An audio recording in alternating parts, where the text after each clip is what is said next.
Hi, I'm Sapna for LMD. Welcome to the very first episode of the LMD Unscripted, where conversations run deep and inspiration flows freely. Today, we have Dilmini Weragama, Group CEO of Rockland Distilleries, and she's ready to go unscripted. Hi, Dilmini. Hi, sir. And so recently, Dilmini, I saw a LinkedIn post where you had discussed your Ironman journey. And I thought to myself, what would make someone do that? Why? I thought that as well multiple times. Honestly, I'm not a biker or a runner or an athlete in any way, but I do have practice for the past 10 years of driving behind my husband as he biked. Okay. And you see, what that did was really give me a visual of what it is to put your body through absolute torture for hours in end going at 100 kilometers, right? And it scared me. And the one thing that I am used to is wanting to really do something that does scare me. And I get drawn towards events that make me feel that I don't have the capability and kind of pushes me out of my comfort zones. And hence I started biking. Now, why Ironman? Because unlike other sports, Ironman is a place where you're not necessarily competing with others, and it's not about winning, but it's really about becoming better, right? It's about beating your personal best. And I absolutely love that. Yeah. And hence Ironman. And I think when you're pushed to do something beyond your capability, it takes a bit of misfits to come together. And hence, a few of us at Rockland thought, why not? You're busy in the boardroom. Why not get out and do something that scares you? What was the payoff that I got from Ironman? Honestly, it wasn't the medal, nor was it crossing the finish line. It's a few amazing lessons that stood with me. First was, while practicing, it's interesting. You think that practice makes perfect, and the more you put hours into it, the better you become. But one thing that really struck me is it's really all in the gearing. And if you don't get your skill right, you're practicing the wrong thing, right? Same thing at work. Like, you can work as hard as you want, but if you're not working smart, you're not really getting where you want to go. Yeah. So really, one of the payoffs that I got was that lesson of the fact that you need to work in the right angle and doing what you do best. The second lesson was, as I said, it's a team of us that went, and Manoj, our CFO, who was the runner, also had never run this distance before, clearly. And I had a chain break in the middle of Ironman. So I had about 15 minutes that I had to sit on the side of the road until someone fixed my bike. And the only thing that went in my mind at this time was, oh my God, I'm going to make Manoj run faster. And I can't do that. And I have to make up for this time, right? So I remember biking at 33, 32 kilometers an hour just to make up for that time. And at the same time, Manoj would call and say, hey, don't worry, I'll make up for it. Like, you're okay. Yeah. Be careful, right? And what that showed me was, honestly, the power when you work towards uplifting someone else in your team and empowering and really doing for others versus your own upliftment. It works and it all comes together. So as crazy as it sounds, I think Ironman most definitely opened my eyes to the fact that there's nothing you can't do. And there's a magic in stepping out of your capability. Yeah. And really, the people around you who won't let you give up on yourselves drives you much further than you can alone. So you're different because of the experience now, you think? 100%. Changed you. Absolutely, absolutely. Yeah. Every cogwheel that changed kind of gave me a new lesson. And I think it's really about that initial move of saying, I'm not afraid anymore. And so following all these guys who are biking, now I'm like, I can do that. Yeah. And it feels great. So Yeah. definitely. You know what's interesting about what you said was the part where you drove while your husband prepared for it, and something about it in your head, you kind of mapped the process. Yeah. Right? You mapped the Absolutely. process, you saw it visibly, and you're like, okay, now I know exactly what it takes. Or So how I hard think it is. how hard it is, and I'm just going to follow through the steps. So is this kind of how you have approached hard challenges? You've kind of watched it, you've seen what has to be done. Yes and no, both. I think yes, because you've always seen leaders or team members or frankly, kids. And most of the lessons that I've got are from my little ones, right? Yeah. You've seen the way they're so honest and raw, and they get through something, and there's always a lesson that you learn from it. So, of course, whoever that you are with in life, whatever experience and exposure you've had, will teach you lessons and, as you said, a methodology that you kind of map out in your life, right? And you think it gives you your kind of pathway. Hey, this worked for them.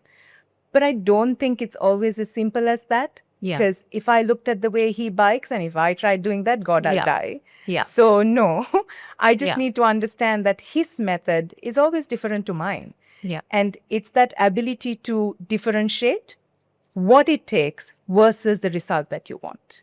So the result may be the same, but your pathway of getting there versus my pathway of getting there, Is different. sometimes it's Yeah. different. But it Yeah. always helps to know, learn from others' mistakes, right? Your Correct. learning curve is always shortened. So, yeah. Also, it probably helped watching an individual get it done. And it always feel like if somebody could do it, I could, right? Yeah. Yes. It also helped seeing people didn't do it. Yeah. Not doing it. Yeah. Because I think, following them, I've seen some fall off the bike, some get in a car. And it also gives you that assurance to say, it's okay. Yeah. Failing is okay. Yeah. So when you're always benchmarking against those who've won or who are brilliant and who's always done it, you also have unrealistic expectations, right? Yeah. And so for me to step in, it boils down to the fact of why I love Ironman. Yeah. It's not about competing with anyone else. Yeah. It's about yesterday I couldn't do 10 kilometers. So Yeah. really doing 90 kilometers itself is a win. Yeah. Doesn't matter how fast you go. Yeah. Next time it's about the speed. So yeah, really watching people win, but also watching people lose, watching people fall gives you the okay to not be okay. And that is such a good point. Because if any of us are not doing it, it's that fear of failure. And it's okay to fail, but do it anyway. Absolutely. Yeah. Right? Just give it a shot. Step right in. Yeah. Yeah. So taking from that, so you clearly have a career that spanned 20 years and very diverse one, right? You're a chemical engineer. And then from chemical engineering, you go into supply chain. Now you're the group CEO, Rockland Distilleries, and I'm sure a lot happened in between that. So diverse. And by now, I'm guessing, just hearing from your Ironman journey as well, that you have a philosophy about how you run business. You have a perspective on it. You probably apply it at work. So tell us a little bit about that. I think perspective of how to lead an organization or how a business should be led. Honestly, it's been a journey and it's changed over the years. But one thing I hold true to are kind of three facts, right? One is I feel it's super important to safeguard what is precious in any organization. Second is to not be afraid and challenge what's outdated. And third is really go all in and build what does not yet exist. So let me explain. If you take an organization like Rockland, it has a 100-year legacy. Yeah. It has a heritage that it comes with. It has brands that speak for itself.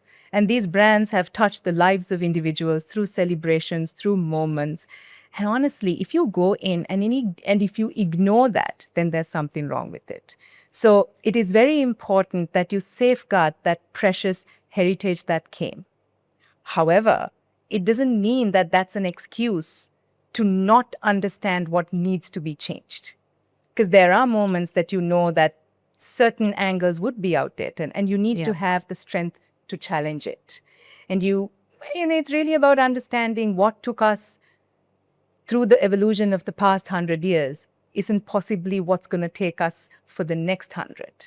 So I think our responsibility as leadership when you take on a journey of building a leadership, or rather a company, is to understand what's sacred, protect it, understand what needs changing, challenge it, grow it, and really understand what's not being built and be fearless enough to go in and start building it.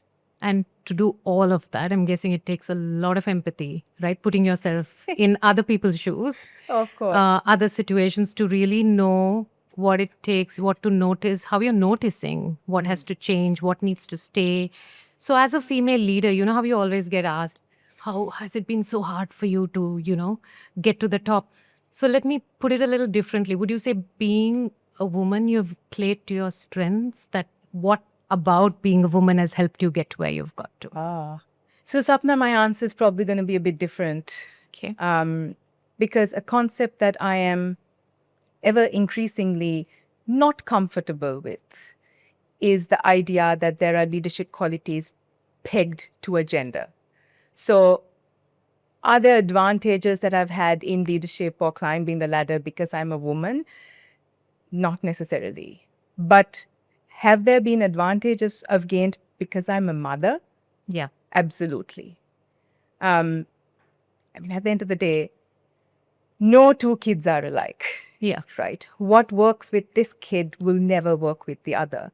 And you're so successful with the one person and you're absolute failure with the other one when you Yeah. try the exact same thing. What drives them is different. So similarly, I think as a leader, if you try and apply the same rules across all the team members and you give them the same level of attention and the way you develop them, it's a recipe for failure. So I think the first learning for me in that, and the advantage I've had, is the ability to really understand individuals. Figure out what it is that drives each person and be able to relate and have the patience to be able to relate at those different levels. And I think one of the greatest advantages as a mother, I'm not sure if I'll get this through to you straight, but really it's that perspective of having the ability to hold on to seemingly conflictive truths together. And what I mean by that is you can be ambitious Yeah. and yet wholly present at the Yeah. same time. You can be compassionate but very demanding at the same time. Tough love. Absolutely. Yeah. You can be kind and yet absolutely accountable. So for me, I think these are lessons that have supported me in understanding what really drives individuals, brings out the best in them. And I don't think any leader will take life as one or the other, and it's a beautiful blend of all of them. And I truly do believe that motherhood taught me this way before any title did. That's wonderful. Yeah. And I totally relate to that. And I think also part of motherhood is you're putting yourself, you're not taking things personally. You Right? can't. You can't, Yeah, right? absolutely. So any of your Absolutely. team's failures, successes, whatever, you are kind of nurturing it and not being offended by it, Yeah. or not being letting them do it for themselves, right? It's a little bit of that. And I think Absolutely. that sounds like good leadership, Yeah. right? So just listening to you speak and all of the different lessons you've taken from your life's journey, does it ever frustrate you? Is there anything that you feel like, gosh, this corporate culture, because you seem very evolved in what you're saying, right? And that's not often your experience with other people, right? And they may not be on the same place. How do you deal with that? So, is there something that frustrates me? Yes, and I think it's in the lines of what you touched on. Interestingly, in the corporate culture, I think we've taken a look of our life in the corporate as a transaction Yeah. versus a contribution. And without our knowledge, we've come to a point where it's almost a trade, right? Yeah. You go to work and it's like, here's my time Yeah. for the money that I take home. Yeah. And that's it. But really, at the end of the day, whether you're a CEO or an intern or, I don't know, a factory floor worker, you're really working to build something. You're there to create a difference and solve a problem. So, what I would love to be fixed or changed in this corporate culture is where we shift from being an employee to Yep. an architect. Like, be an architect of the change that you're trying to create, the value you're creating, the culture that you want to build. And when this happens, my goodness, like everything changes. Yeah. And so, what frustrates me is that we as leaders in the corporate, and really all of us, right? And all of us are accountable for this. We've not created an environment that allows us to create more builders versus passengers. Yeah. To create more, to participate more. It's a sense of Own ownership, more. right? Yeah. Yeah, absolutely. You probably interact with a lot of people, right? And you've probably been at the helm of having to hire people, manage teams. So just there, what you said about wanting people who take more ownership, who are more involved, so that is not very transactional. Business shouldn't be transactional. It's all of us connecting on a common purpose, being creators, contributors. What would you say? Is that what you're looking for when you are putting a team together? What is your take on in terms of what makes people really tick? Like, who would What I you look pick for. for your team? Yeah. What Okay. qualities do you look for? Sure. Look, I think experiences kind of tell you where a person has been, Yeah. but mindset tells you where they can go, right? So, outside of knowledge and experience, there are three things that I'd look for. First is curiosity, for sure. Um, are you curious enough to ask the right questions? Do you actually question the assumptions? Do you look at what it takes to learn, grow, and always understand more than what you know today? The second is courage. Yeah. Courage to speak up when you're not supposed to. Courage to go against status quo. Courage to get up when you fall, really, because nothing's going to go your way all the Yeah. time, right? And the third, I think the most important really is pure kindness. And I think we take this for granted. Yeah. But honestly, if you are a good human at the core and you have a good heart, then a lot of things fall into place because you are no more working for a selfish reason. Yeah. Selflessness becomes a part of you and you're automatically caring towards your team members. You create that camaraderie and you build teams that last. And of course, I have a soft spot for misfits, Yeah. Sabna, and I do like them. And Yeah. I must say, it's kind of what Rockland stands for. Yeah. Those who come from non-conventional backgrounds, those who don't always say yes and Yeah. don't fit the mold. If you really think about it, the leadership team at Rockland is a bunch of misfits that sit around a round table, literally. And it's so different. Each person brings a different perspective, a different strength. And it works not because we're all aligned, Yeah. but it's because we're so different, but respectfully different, challenging each other and bringing the best out of each other. So, what do I look for? I look for curiosity, courage, kindness, a little bit of rebellious misfit nature. Yeah. Sounds like a recipe for an awesome team. Is that part of where your purpose is linked as well? Is that gratifying for you to be able to spot these people, see them grow, join the team? Absolutely. I think what's most gratifying for me is maybe not spotting the people, but more so than ever, spotting talent in people. Yeah. Because I think there's a Before they do. before they do. Yeah. Because there's a lot of lack of self-belief that's there. Yeah. Only because they don't know how brilliant they are. It's like, for me, leadership is like you're getting a box of Legos, right? Yeah.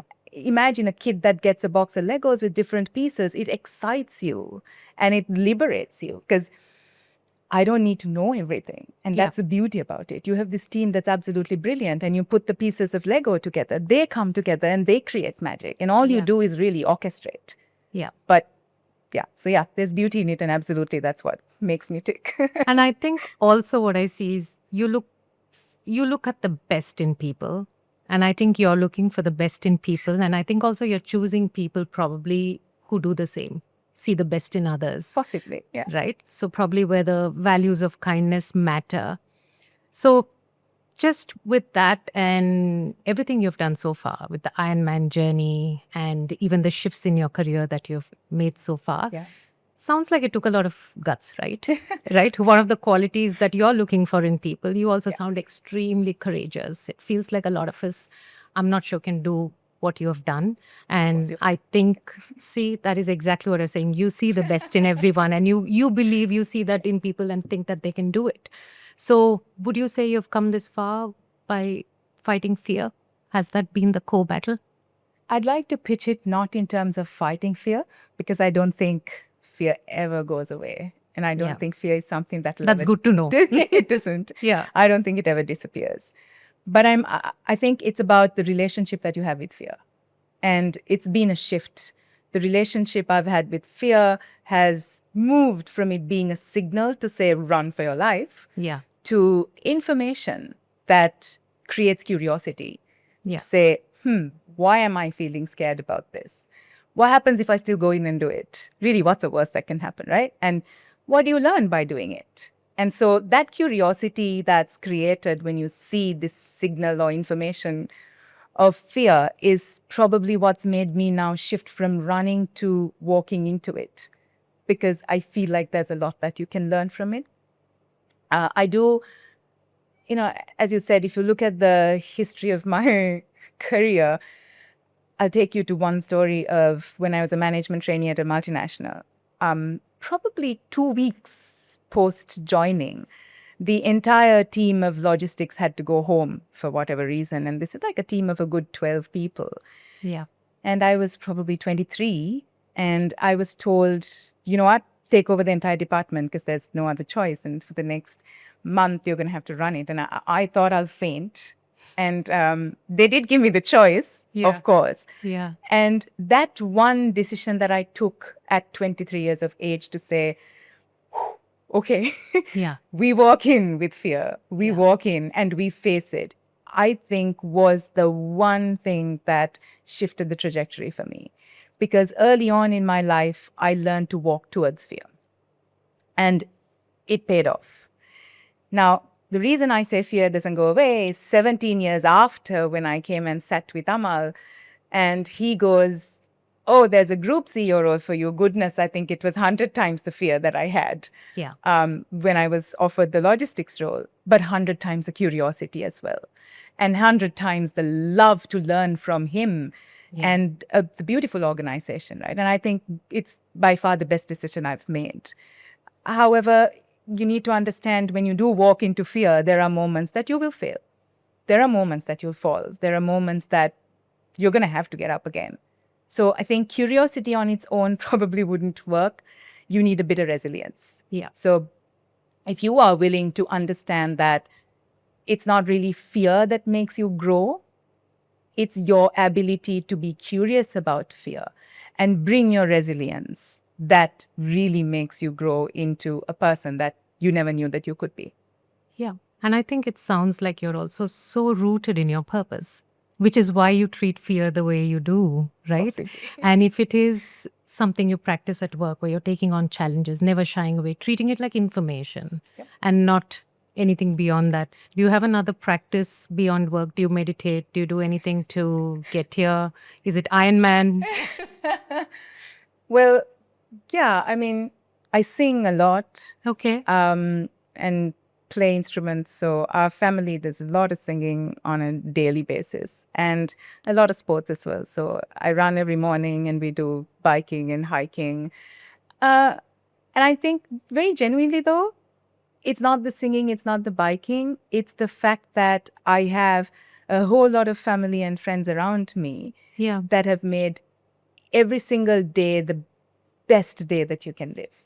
So you're not really waiting for happiness, you're living happiness, which means you're not searching for anything and it's not the destination. The journey itself is really what I love. And that's probably why it's okay. No matter what happens, you're fine.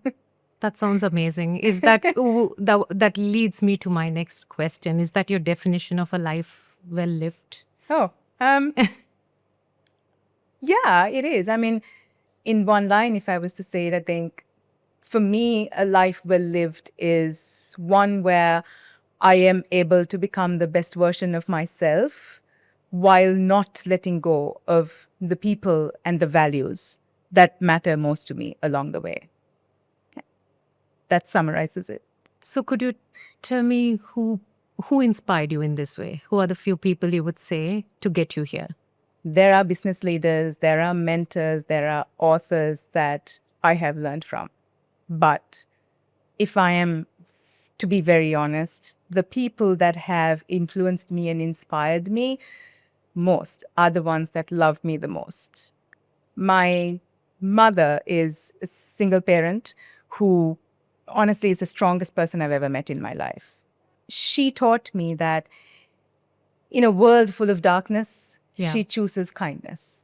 And hence she taught me that kindness is not a weakness. And in fact, when everyone around you is cynical about everything, the ability to still choose to love trust and care for people is probably one of the strongest or one of the greatest strengths that one can have. My husband, goodness, he has this incredible capability of being so brilliantly fine with himself, irrelevant of the circumstances around. He is so deeply rooted in his values, really doesn't get ever mystified by expectations or social norms. And I don't think there's anything that jitters him. Yeah. And I think that's that he's taught me the power of conviction, discipline, and that, quiet confidence of really knowing who you are and being comfortable with yourself. Right? My brother has taught me, he's brilliant at cutting out noise and just singularly being able to focus on what matters. And he's taught me the power of picking the right problems to fall in love with and just enjoying solutioning them and fixing them. And of course, finally, my kids. They have taught me that life is for living, that there is beauty in the simple everyday measures, the mud puddles, the singing in the rain, the jumping up and down. They've taught me that there's absolute pleasure and beauty in the simplicity of everyday life, that you should never be too busy building a life to enjoy it. So who's inspired me? My mom has taught me kindness, my husband conviction, my brothers taught me purpose, and my children continue on a daily basis to teach me absolute joy. And probably some patience. Oh, yeah. Bucket loads of them. That's beautiful.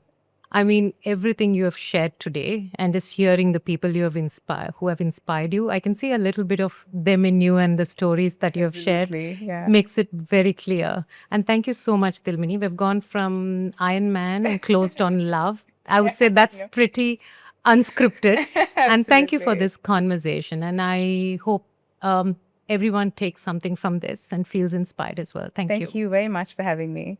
Thank you for watching LMD Unscripted.